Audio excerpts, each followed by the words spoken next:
going to make a baked barley risotto with butternut squash. This recipe is from realsimple.com. I'll include a link to the recipe in the description of this video. But basically, that's what it should look like by the time we're done with it. And first things first is we're going to heat 2 tablespoons of olive oil in a saucepan. Now, it calls originally for a Dutch oven or an oven-safe saucepan. I do not have either, so I end up transferring the entire mixture to a Pyrex dish and then end up putting that in the oven. So we're going to wait till the oil heats up and then we'll add onion and butternuts. Okay, so now that the oil is heated up, we're going to add the finely chopped onions.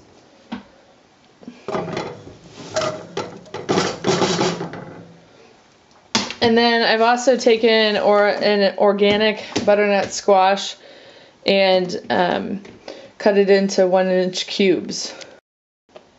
So here are the 1-inch cubes. A lot of times butternut squash is also sold at the grocery store already cut up, depending on what kind of grocery store you have available to you. So if you're not a big fan of peeling and cutting up a squash, then that might be kind of the semi-homemade, if you watch that show on the Food Network, way of approaching it. I also need to add 3/4 teaspoon of salt and a 1/4 teaspoon of pepper. And then I'm going to cook it until the onion begins to soften, which is like 4 to 6 minutes. Okay, so the butternut squash and the onions have, and there's salt and pepper in there too, have been cooking for 4 to 6 minutes now. And I've been stirring it while they've been cooking. And now the next step is to add a cup of barley to the vegetables, and so this is a cup, and just stir it in to the vegetables and let it cook for a minute.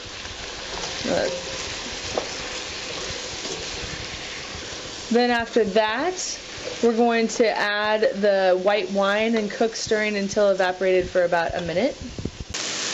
Alright, the barley's been in there for a minute, so now we're going to add a 1/2 cup of dry white wine to the mixture. And we're going to cook that and keep stirring until it's evaporated, which is about 1 minute. Okay, now the wine has been in there for about a minute. The barley has been in there for 2 minutes. The vegetables in there for 8. And we're going to add 3 cups of vegetable broth.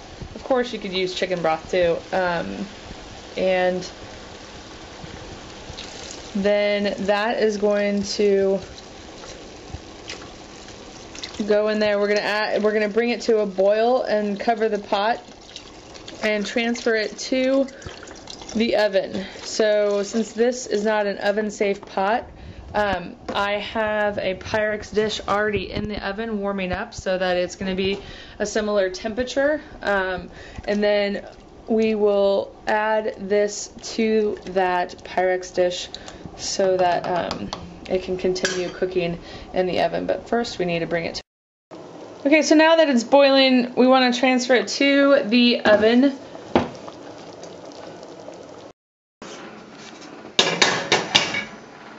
So again, I was heating that Pyrex dish in the oven because I do not have a Dutch oven, which this recipe calls for. I just wanted to make sure everything was the same temperature. Obviously, the dish in the oven was a little bit warmer.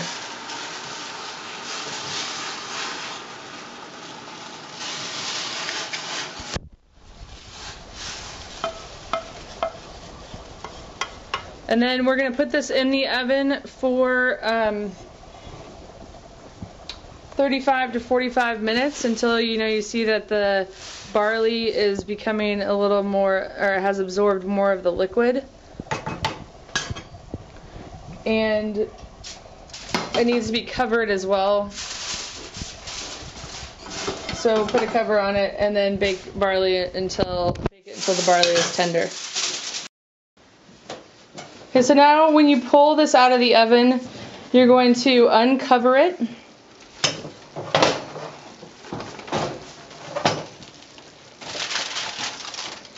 And to the butternut squash risotto, we're going to stir in some spinach.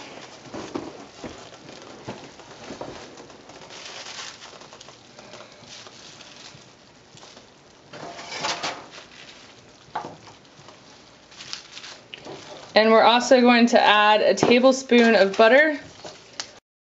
So we got the spinach and the butter, and this is why it's better to do this in a Dutch oven, because you're going to have a lot more room to maneuver around.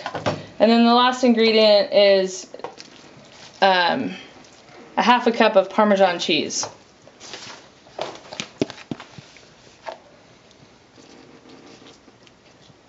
And then you're just going to let it cool so that it can be eaten at a nice temperature, and you can serve it on a plate, because as you can see, the barley has really become plump from all the juices that it absorbed. And you can put it on a plate or you can put it in a bowl. It doesn't matter how you decide to serve it. You might even sprinkle some Parmesan cheese on top of it, or put some fresh spinach on top as well.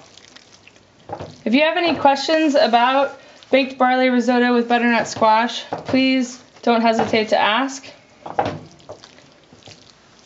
Thanks so much for watching, and we'll see you next time.